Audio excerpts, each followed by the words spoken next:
Si te dijera que puedes viajar en el tiempo a través de un reloj de pared, ¿me creerías? Mis estimados compañeros de fogata, les doy la bienvenida a Historias de Fogata de Medianoche. Mi nombre es Rogelio Donet y seré su anfitrión esta noche.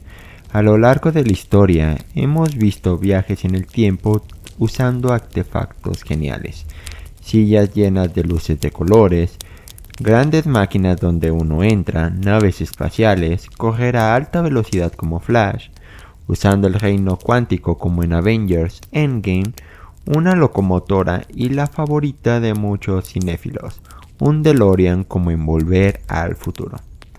Sabemos que los viajes en el tiempo se dieron a conocer y la máquina del tiempo se popularizó con H.G. Wells, pero si les dijera que 14 años antes un escritor norteamericano empezó a escribir de ciencia ficción antes de que se considerara un género y escribió acerca de viajes en el tiempo, les presento a Edward Page Mitchell, un escritor que casi se pierde en la historia al publicar sus historias en los periódicos, perdiendo el crédito de poder ser el competidor de H.G. Wells en el campo de la ciencia ficción.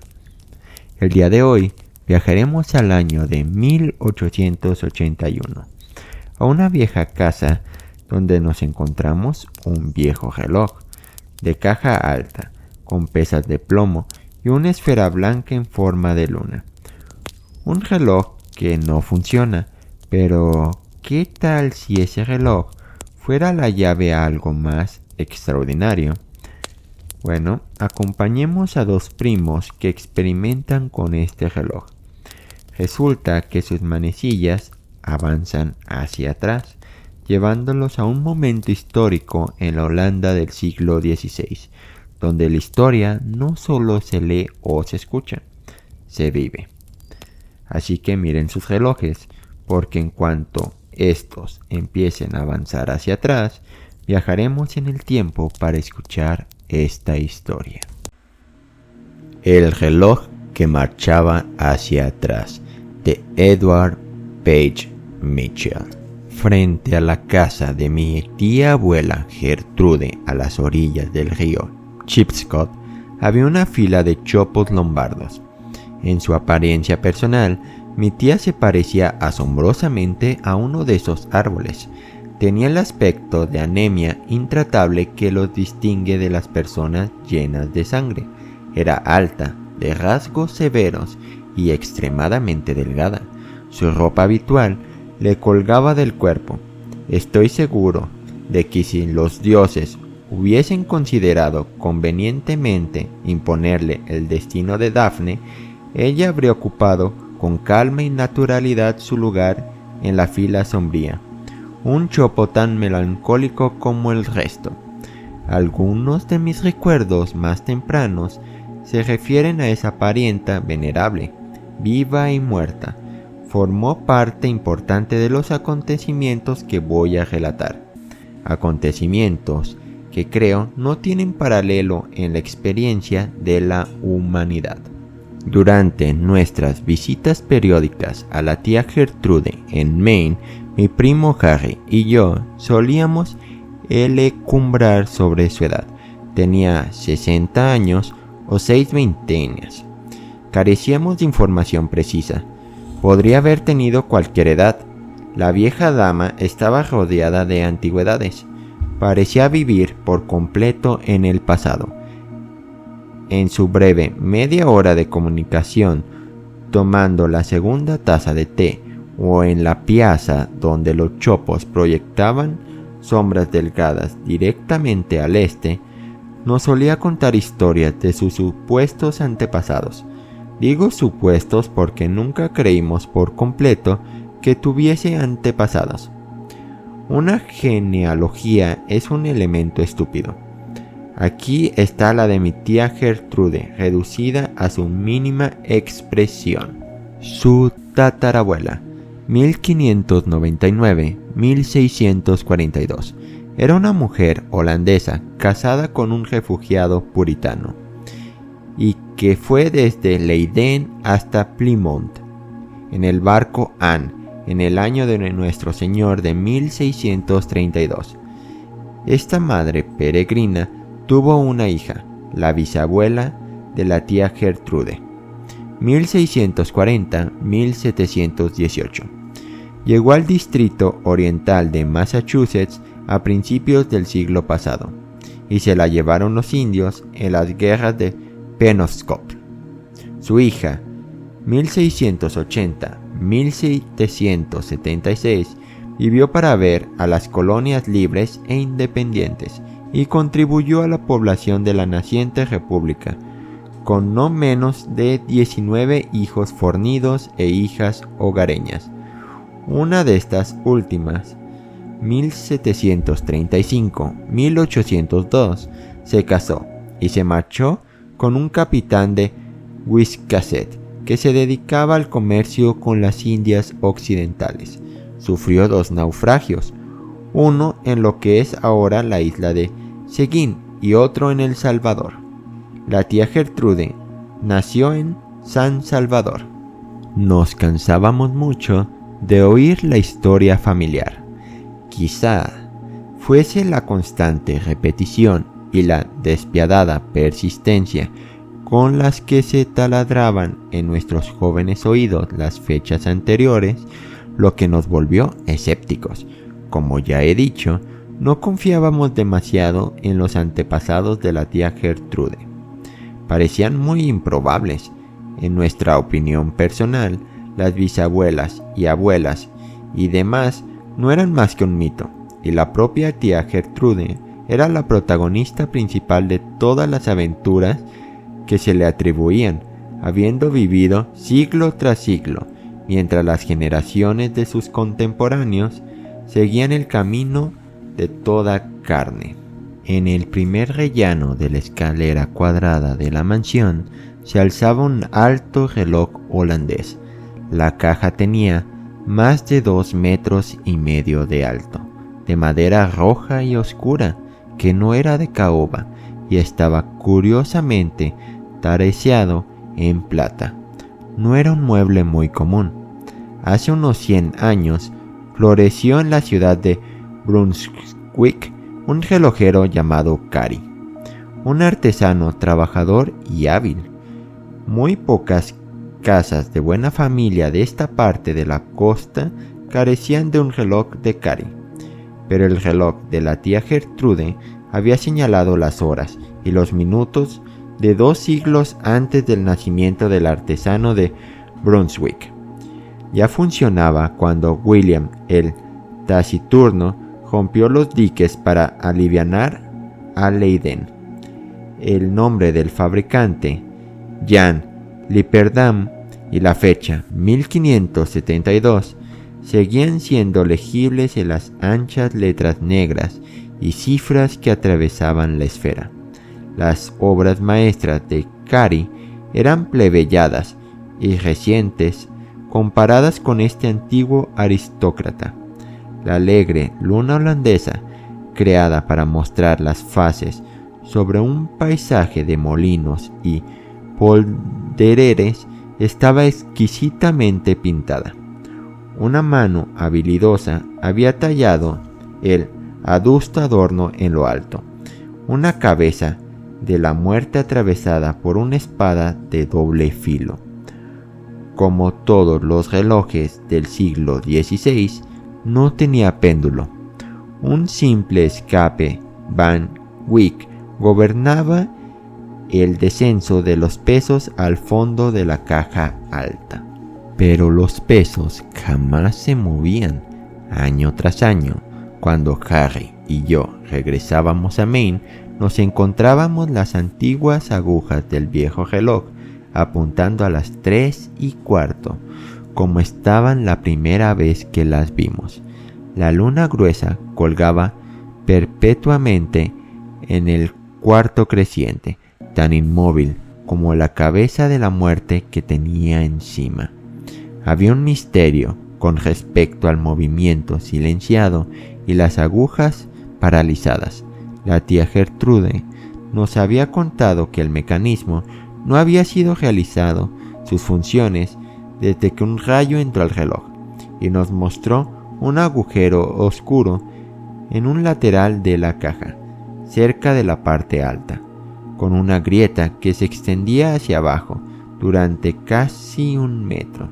La explicación no nos satisfacía, no explicaba su absoluta negativa cuando propusimos traer a un relojero del pueblo, o a su particular nerviosismo cuando se encontró a Harry subido a una escalera, con una llave prestada en la mano, a punto de comprobar por sí mismo la vitalidad suspendida del reloj. Una noche de agosto, después de que hubiésemos abandonado la infancia, me despertó un ruido en el pasillo. Agité a mi primo. «¿Hay alguien en la casa?», susurré. Nos deslizamos fuera de la habitación y llegamos a la escalera. Desde abajo llegaba una luz tenue. Contuvimos la respiración y descendimos sin hacer ruido hasta el segundo rellano. Harry me agarró el brazo, señaló por encima del pasamano, mientras me obligaba a esconderme entre las sombras. Vimos algo extraño.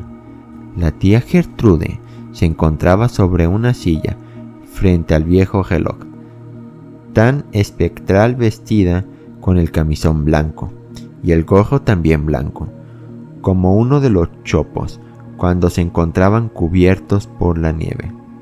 Sucedió que el suelo chirrió ligeramente por nuestro peso.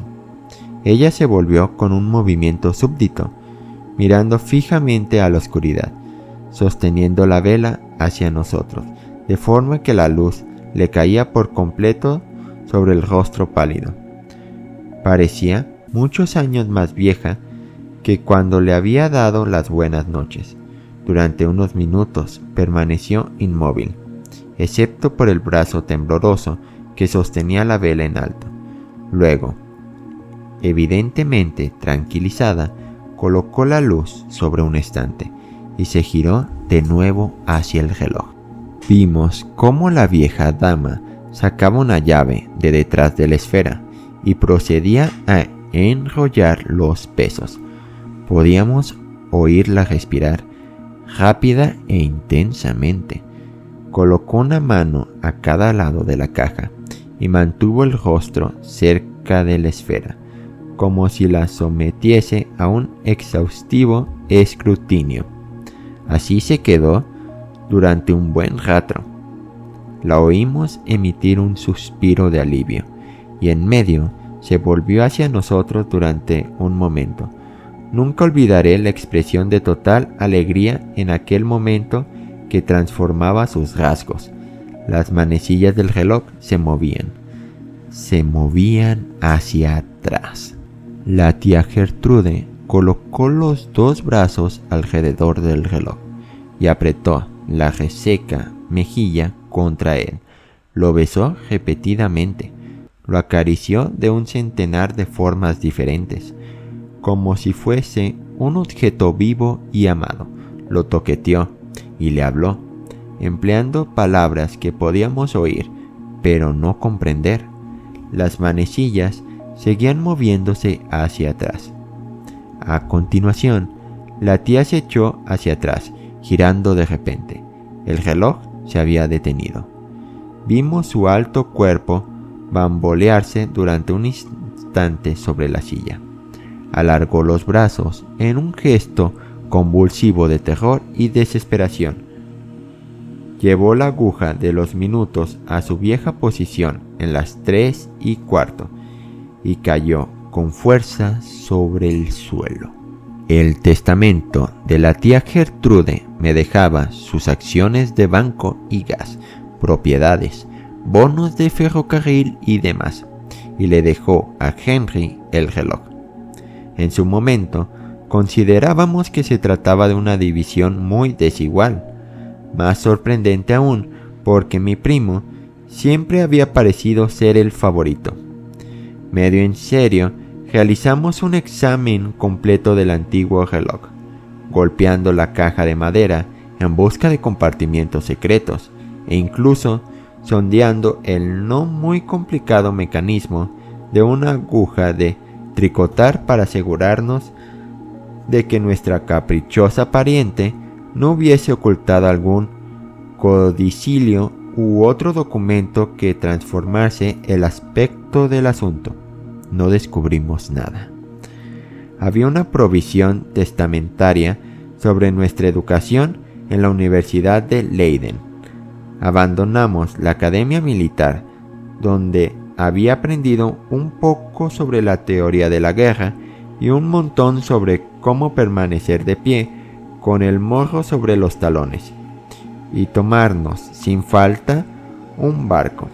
El reloj fue con nosotros.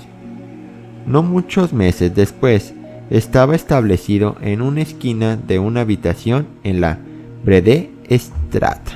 El resultado del ingenio de Jan Lipperdam, de tal suerte restaurado a su aire nativo, siguió dando la hora a las 3:15 con extraña fidelidad. El autor del reloj llevaba bajo tierra casi 300 años. La habilidad combinada de sus sucesores en el arte allá de Leiden no pudo hacerlo marchar ni hacia adelante ni hacia atrás. Con rapidez aprendimos suficiente holandés para hacernos entender con la gente de la ciudad, los profesores y aquellos de los 800 y pico de nuestros compañeros estudiantes con los que llegamos a tener alguna relación. Esa lengua, que al principio parece tan difícil, no es más que una especie de inglés polarizado. Le examinas durante un tiempo y de pronto te resulta comprensible, como uno de esos criptogramas simples que se forman juntando todas las palabras de una frase y luego dividiéndola en los lugares incorrectos. Con la lengua dominada y la novedad de nuestro entorno ya agotada, nos dedicamos a la consecución de logros regulares y tolerables. Carré se dedicó con asiduidad al estudio de la sociología, con referencia especial a las mozas de rostro redondeado y nada desconsideradas de Leiden. Yo me dediqué a la alta metafísica. Fuera de nuestros estudios respectivos, manteníamos un interés inagotable y común. Para nuestro asombro, descubrimos que nadie en las 20 facultades o entre los estudiantes sabía nada o siquiera le importaba sobre la gloriosa historia de la ciudad, o incluso sobre circunstancias bajo las que el príncipe de Orange había fundado la universidad. En marcado contraste con la indiferencia general que teníamos en el entusiasmo del profesor Van Stopp, mi guía electo por entre las nieblas de la filosofía elucubrativa. Ese distinguido hegeliano era un viejo hombrecito seco como el tabaco, con un solideo y unos rasgos que extrañamente me recordaban a los de la tía Gertrude. Si hubiese sido su hermano, el parecido físico no hubiese podido ser mayor. Se lo comenté una vez, cuando estábamos juntos en el Stadhuis, mirando el retrato de un héroe del asedio, el burgomaestre Van der Werf. El profesor se rió. «Te mostraré una coincidencia aún más extraordinaria», dijo, guiándome por la sala hasta el gran cuadro del asalto, obra de Warners. Me señaló la figura de un burgués que participaba en la defensa. Era cierto, Van Stopp podría haber sido el hijo del burgués. El burgués podría haber sido el padre de la tía Gertrude. Parecía que al profesor le caíamos bien. A menudo íbamos a sus habitaciones en una vieja casa de la Ravensburg Straat, una de las pocas casas que quedaban anteriores a 1574. Paseaba con nosotros, por entre los hermosos suburbios de la ciudad, atravesando caminos rectos alineados con chopos, que en nuestras mentes nos retrotraían al Chipskok. Nos llevó a lo alto de las ruinas de la torre romana en el centro de la ciudad, y en las mismas almenas desde que, 300 años antes, ojos ansiosos habían observado la lenta aproximación de la flota del almirante Boistot sobre los polderes sumergidos. Nos señaló el gran dique de Landscheiding, que fue cortado de forma que los océanos pudiesen traer a los mendigos del mar de Boistot y romper el asedio y alimentar a los hambrientos.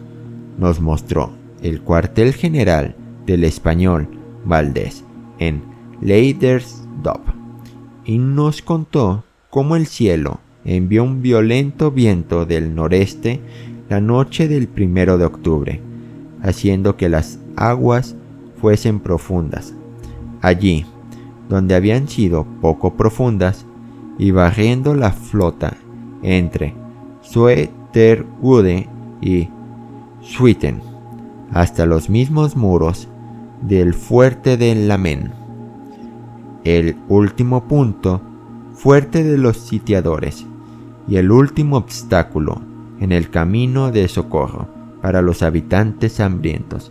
Y luego nos mostró dónde, la misma noche de la retirada del ejército sitiador, los varones de Lamen causaron una enorme grieta en el muro de Leiden, cerca de Coeport.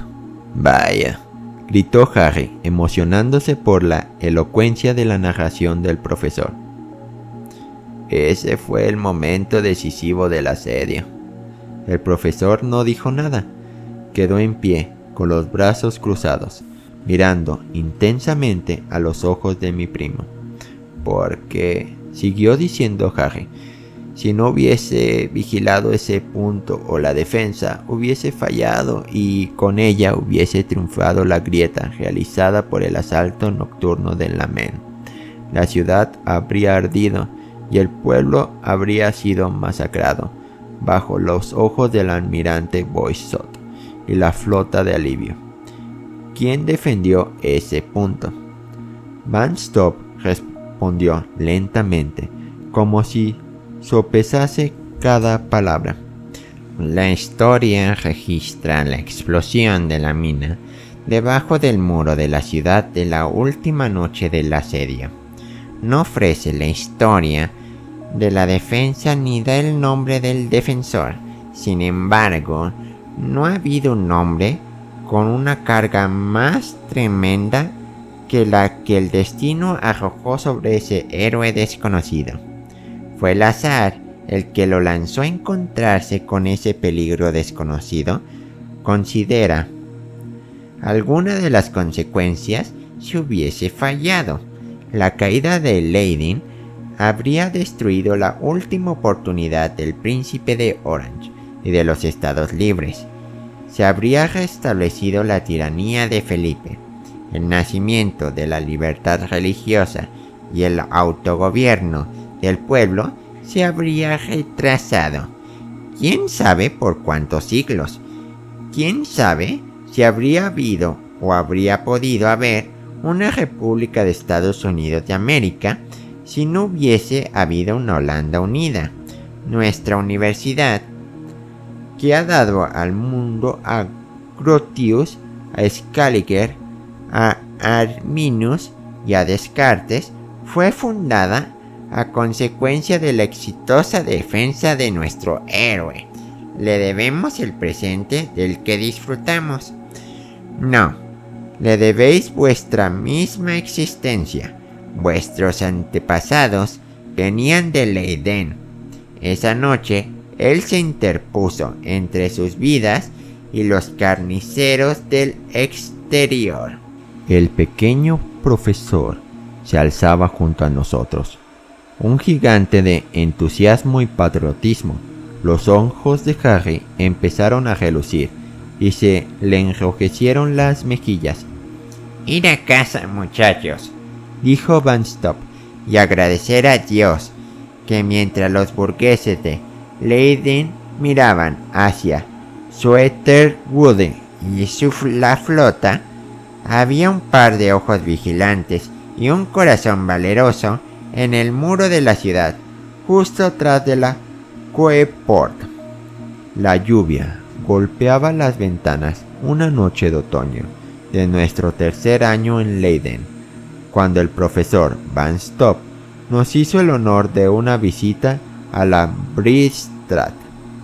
Nunca le habíamos visto de tal humor. Hablaba incesantemente. El rumor de la ciudad, las noticias de Europa, ciencia, poesía, filosofía, tenían cada una su oportunidad y se las trataba de todas con la misma seriedad y buen humor. Intenté que hablase sobre Hegel, con cuyo capítulo sobre la complejidad e interdependencia de las cosas que había estado peleándome. ¿No comprendes el retorno del ser sobre el ser por el medio del ser otro?, dijo sonriendo. Bien, algún día lo harás. Harry permanecía en silencio y preocupado. Su estado taciturno afectó gradualmente e incluso al profesor. La conversación murió y nos quedamos sentados durante un buen rato sin decir palabra. De vez en cuando se producía el destello de un rayo, seguido por un trueno distante. Nuestro reloj no anda, comentó de pronto el profesor. ¿Funciona alguna vez? No desde que podemos recordar, contesté. Es decir, solo una vez, y en ese caso hacia atrás, fue cuando la tía Gertrude. En ese momento observé una mirada de amonestación por parte de Harry. Reí y tartamudeé. Es solo un viejo y inútil reloj. No se le puede hacer funcionar. ¿Solo hacia atrás?, dijo el profesor, con calma y aparente, sin haberse dado cuenta de mi vergüenza. Bien, ¿y por qué no iba a andar hacia atrás un reloj? ¿Por qué no iba el tiempo mismo a dar la vuelta y retroceder sobre su curso? Parecía que estaba esperando una respuesta. Yo no la tenía. Pensaba que era lo suficientemente hegeliano, continuó diciendo, como para admitir que toda condición incluye su contraria. El tiempo es una condición, no un esencial. Visto desde el absoluto, la secuencia según la cual el futuro sigue al presente y el presente al pasado es puramente arbitraria. Ayer, hoy, mañana, no hay razón en la naturaleza de las cosas que impida que el orden sea mañana, hoy, ayer. El preciso repique de un trueno interrumpió las elucubraciones del profesor. El día lo forma la revolución del planeta sobre su eje de oeste a este. Imagino que puedes concebir condiciones bajo las que podría girar de este a oeste, desengranado, digamos, las revoluciones de eras pasadas. No es mucho más difícil imaginar al tiempo deshaciéndose a sí mismo, el tiempo en el reflujo, en el lugar del flujo, en el pasado desarrollándose a medida que se aleja el futuro, los siglos dando marcha atrás, el curso de los acontecimientos procediendo hacia el comienzo y no, como ahora, hacia el final. Pero, propuse, sabemos que en lo que respecta... ¡Lo sabemos!, exclamó Van Stop con creciente desprecio. Tu inteligencia no tiene alas. Sigue el camino del comité y su camarada viscosa de insectos. Hablas con una asombrosa seguridad sobre tu posición en el universo. Pareces creer que tu desafortunada individualidad está firmemente anclada en el absoluto. Sin embargo, esta noche irás a la cama y en tus sueños dotarás de existencia a hombres, mujeres, niños, bestias del pasado y del futuro. ¿Cómo sabes si en ese momento tú mismo, con todas tus ideas del siglo XIX, no eres más que una criatura de un sueño del futuro, soñada, digamos, por algún filósofo del siglo XVI? ¿Cómo sabes que no eres más que una criatura de un sueño del pasado, soñada por algún hegeliano del siglo XXVI?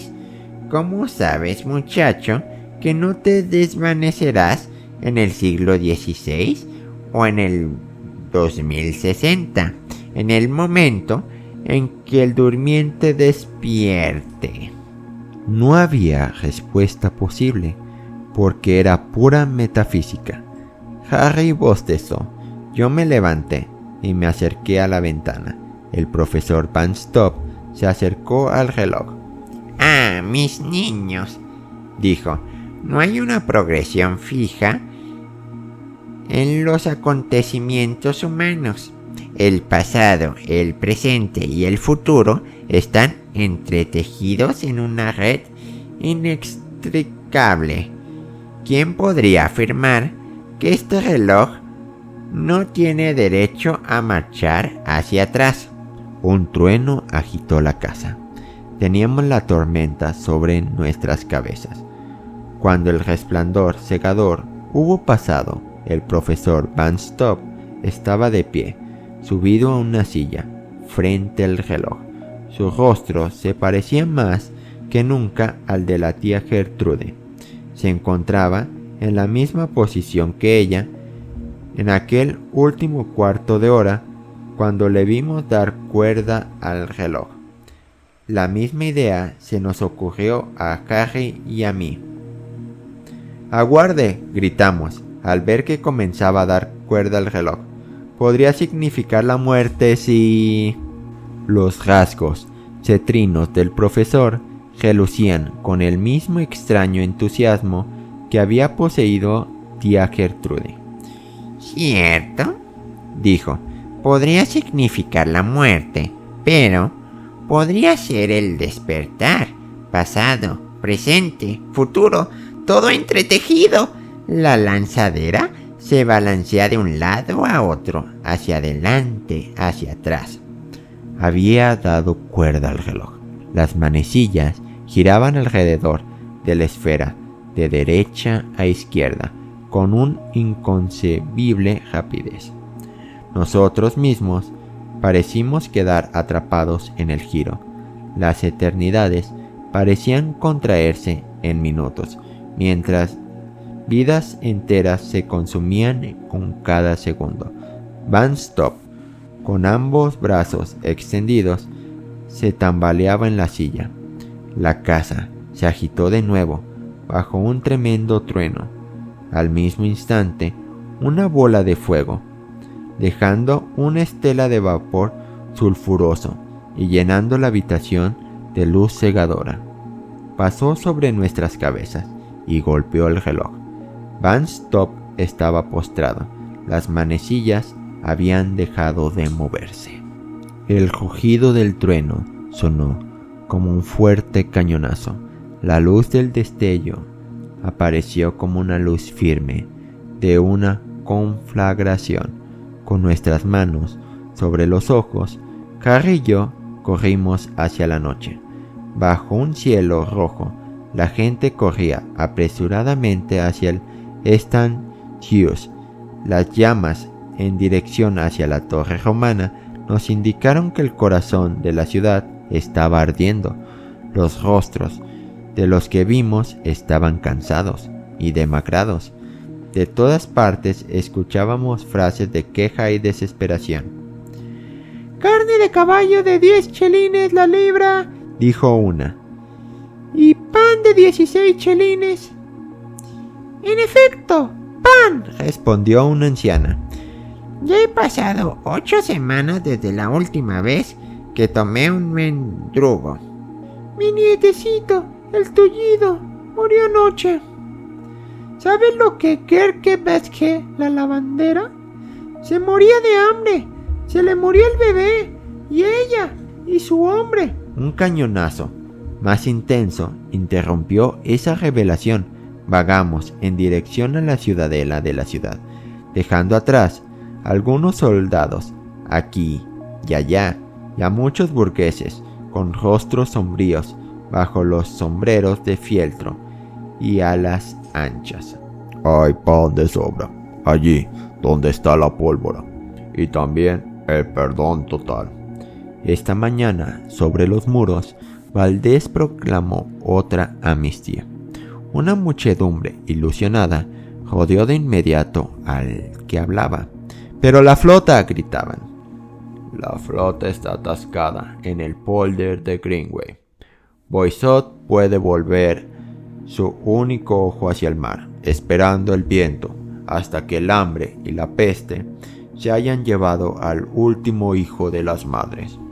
Y su arca no se encontrará una cuerda más cerca. Muerte por la plaga, muerte por el hambre, muerte por el fuego y los mosquetes. Eso es lo que nos ofrece el burgomaestre, a cambio de la gloria para sí mismo y el reino para Orange. Nos pidió, dijo un ciudadano energético, aguantar solo 24 horas más y rogar que llegue el viento del océano. Ah, sí, respondió con cara de desprecio el primer interlocutor. Seguir rezando. Hay pan más que suficiente encerrado en el sótano de Pieter Andreasson van der Werf. Os garantizo que eso es lo que le dota de un estómago tan maravilloso para resistir al muy católico rey. Una joven de pelo dorado en trenzas atravesó la multitud y se enfrentó al descontento. Buena gente, dijo la muchacha. No le escuchéis, es un traidor, con corazón español. Soy la hija de Pieter. No tenemos pan. Comimos tortas de malta y semillas de colza como el resto de vosotros, hasta que se nos terminaron. Después arrancamos las hojas verdes de los limoneros y sauces del jardín y las comimos. Incluso hemos comido los cardos y hierbajos que crecen entre las piedras junto al canal. ¡El cobarde miente! Sin embargo, la insinuación causó su efecto. La muchedumbre, ahora convertida en masa humana, salió en dirección a la casa del burgomaestre. Un rufián levantó la mano para apartar a la muchacha de un golpe. En un parpadeo, el canalla se encontraba a los pies de sus camaradas, y Harry, jadeando y sudoroso, se encontraba junto a la muchacha, gritando desafíos en buen inglés, a las espaldas de la multitud en retirada. Con tal franqueza, la muchacha pasó ambos brazos alrededor del cuello de Harry y le besó. Gracias, dijo. Eres mi salvador. Mi nombre es Grijur van der Werf. Harry luchaba contra su vocabulario en busca de la frase holandesa correcta, pero la muchacha no se quedó para recibir cumplidos. «Quieren hacer daño a mi padre», dijo, y nos llevó corriendo entre varias calles estrechas hasta llegar a una plaza de mercado de 3 esquinas dominada por una iglesia de 2 agujas. «Ahí está», exclamó, «a los pies de San Pancras». Había un tumulto en el mercado, la conflagración más allá de la iglesia, y de las voces de los cañones españoles y los bailones más allá de los muros eran menos agresivas que el rugido de esa multitud de hombres desesperados que reclamaban el pan que una simple palabra de los labios de su líder les concederían. «¡Rendíos al rey!», gritaban, «o enviaremos nuestros cuerpos muertos al Amén como prueba de la sumisión de Leyden». Un hombre alto, más alto por media cabeza que cualquier burgués que se le enfrentaba y de piel tan oscura que nos preguntamos cómo podría ser el padre de Greyjoy, escuchó la amenaza en silencio. Cuando el burgomaestre habló, la muchedumbre le escuchó a pesar de todo. ¿Qué me pedís, amigos? ¿Que rompamos nuestro juramento y que nos rindamos Leyden a los españoles? Eso es ofrecernos un destino mucho más horrible que el hambre. Debo mantener el juramento. Matadme, si lo deseáis. Solo puedo morir una vez, ya sea bajo vuestras manos, los del enemigo, o la mano de Dios. Moramos de hambre, si es lo que debemos hacer, dando la bienvenida al hambre, porque llega antes que el deshonor. Vuestras amenazas no me hacen actuar. Mi vida está en vuestra disposición. Tomad mi espada, clavádmela en el pecho. Dividid mi carne entre todos para calmar vuestra hambre. Mientras yo siga vivo, no esperéis la rendición. Se volvió a producir el silencio, mientras la multitud flaqueaba. A continuación, se oyeron murmuros a nuestro alrededor. Por encima de ellos, se escuchó la voz clara de la muchacha, cuya mano Carrie seguía sosteniendo, innecesariamente, me parecía a mí. ¿No sentís el viento del mar? Ha llegado al fin, a la torre, y el primer hombre que llegue verá bajo la luz de la luna las velas henchidas de las naves del príncipe. Durante varias horas recorrí las calles de la ciudad, buscando en vano a mi primo y a su acompañante. El súbito movimiento de la multitud hacia la torre romana nos había separado. Por todas partes vi muestras del terrible castigo que habían llevado a esa gente de corazón fuerte al borde de la desesperación. Un hombre con ojos hambrientos perseguía una rata delgada por el borde del canal. Una madre joven con 2 bebés muertos en brazos estaba sentada en una entrada por la que pasaban los cuerpos de su marido y su padre recién muertos en las murallas. En medio de una calle desierta me crucé con los cadáveres a la intemperie, en un montón de 2 veces más alto que mi cabeza. La pestilencia había llegado, más misericordiosa que los españoles, porque no ofrecían promesas traicioneras mientras golpeaba. Cerca de la mañana el viento se convirtió en un vendaval. En Leyden no se dormía, ya no se hablaba de rendición, ya nadie pensaba o se ocupaba de las defensas. Estas palabras salían de los labios de todos los que me encontraba. La luz del día traerá la flota. ¿La luz del día trajo la flota? La historia dice que sí, pero yo no fui testigo de ello. Solo sé que, antes del amanecer, el vendaval se convirtió en una violenta tormenta y que al mismo tiempo una explosión apagada, más intensa que un trueno, agitó la ciudad. Yo me encontraba entre la multitud que, desde el montículo romano, buscaba señales del alivio próximo. El impacto borró la esperanza de todos los rostros. Su mina ha llegado hasta la muralla. ¿Pero dónde?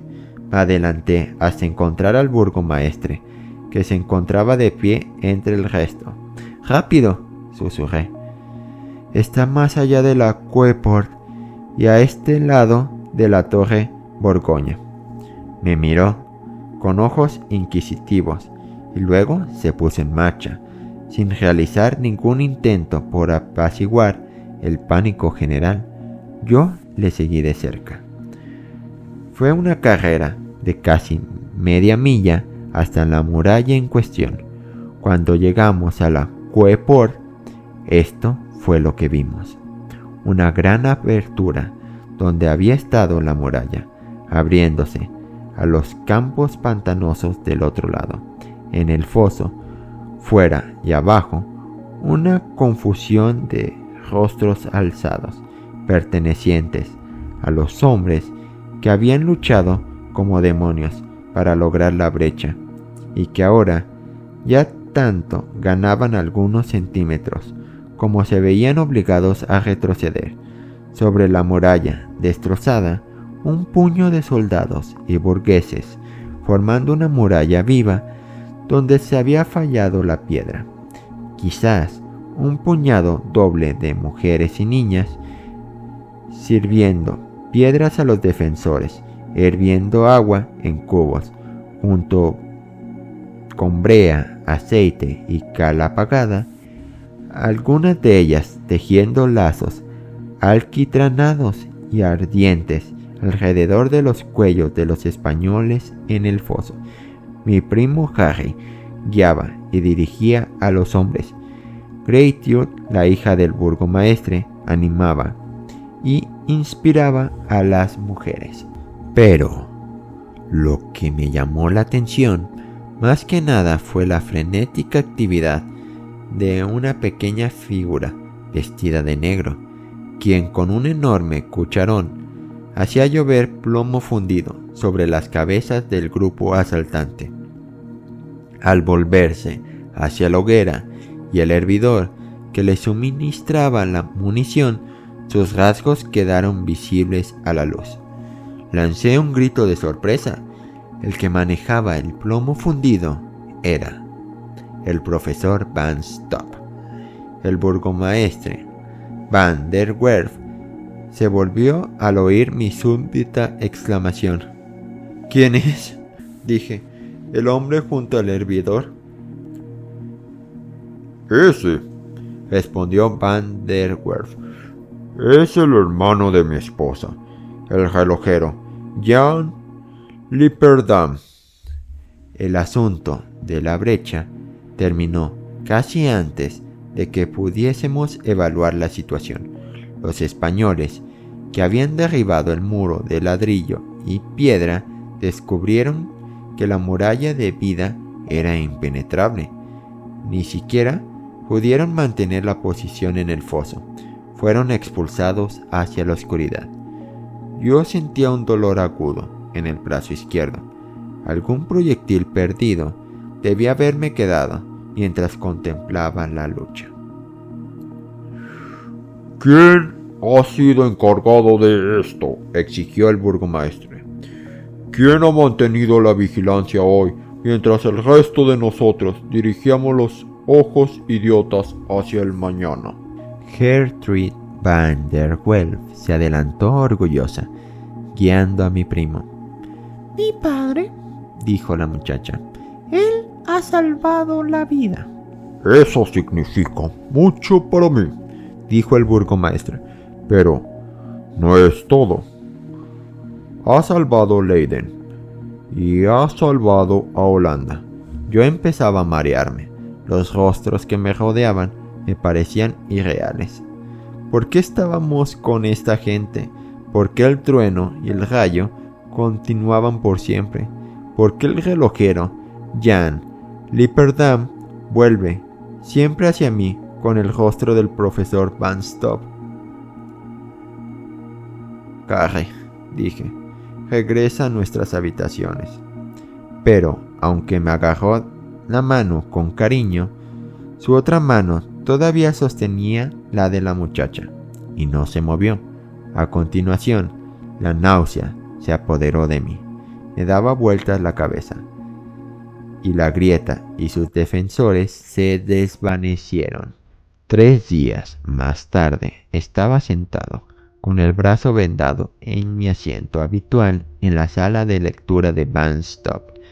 El sitio junto a mí estaba vacío. Hablamos mucho, dijo el profesor Gelegiano, leyendo un cuaderno con su habitual tono apresurado y seco. de la influencia del siglo XVI sobre el siglo XIX. Ningún filósofo, por lo que sé, ¿Ha estudiado la influencia del siglo XIX sobre el XVI? Si la causa produce el efecto nunca induce a la causa. Las leyes de la herencia, al contrario, todas las otras leyes de este universo de mente y materia actúan exclusivamente en otra dirección. El descendiente lo debe todo a los antepasados y los antepasados nada al descendiente. El destino puede apoderarse de nuestra existencia y por sus propios futuros nos arrastra al lejano futuro. ¿Nunca nos lleva al pasado? Regresé a mis habitaciones en la Bredestraat, donde mi único compañero era el reloj silencioso. El silencio vuelve a la habitación. El reloj se detiene. Es fascinante pensar que esta historia, escrita en una época donde los carruajes aún recorrían las calles de Nueva York, contenía la semilla de lo que hoy es uno de nuestros mayores sueños y temores, el viaje en el tiempo. Edward Page Mitchell no buscaba la fama. Publicaba estos relatos de forma anónima en las páginas de su periódico The Sun, como si fueran simples curiosidades para pasar la tarde. Quizás por eso la historia lo olvidó durante casi un siglo, dejando que otros se llevaran la gloria de inventar el futuro. Pero hoy, al desempolvar este relato, le hemos devuelto a su lugar. Nos queda la pregunta: si tuvieras frente a ti ese reloj de caja alta con su esfera de esmalte y sus manecillas girando hacia atrás, ¿te atreverías a darle cuerda? ¿O tendrías miedo de quedar atrapado en los engranes de un pasado que ya no te pertenece? Te invito a dejar tus respuestas a estas preguntas en la sección de comentarios donde estaremos leyéndote. Espero que esta historia de ciencia ficción haya sido de tu agrado. Si esto fue así, házmelo saber en la sección de comentarios. También, si quieres que narre más historias de ciencia ficción de otros autores o de este mismo de Edward Page Mitchell, el cual sí cuenta con muchas historias de ciencia ficción. Dale me gusta a la historia y ayúdame a compartir este video para que esta historia de viajes en el tiempo sea más conocida. Sepan que otro autor casi desconocido empezaba a explorar con la ciencia ficción. Ha llegado la hora de despedirnos, de apagar esta fogata con la promesa de volvernos a ver la siguiente semana, el día viernes a las 6 p.m. Si quieres recibir la notificación de cuando subamos una nueva historia, te hago la cordial invitación a suscribirte al canal para recibir notificaciones de cuando subamos una nueva historia.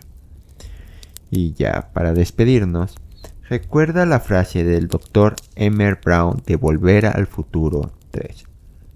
Significa que tu futuro aún no está escrito, el de nadie lo está. Tu futuro es lo que tú hagas de él, así que haz que sea bueno.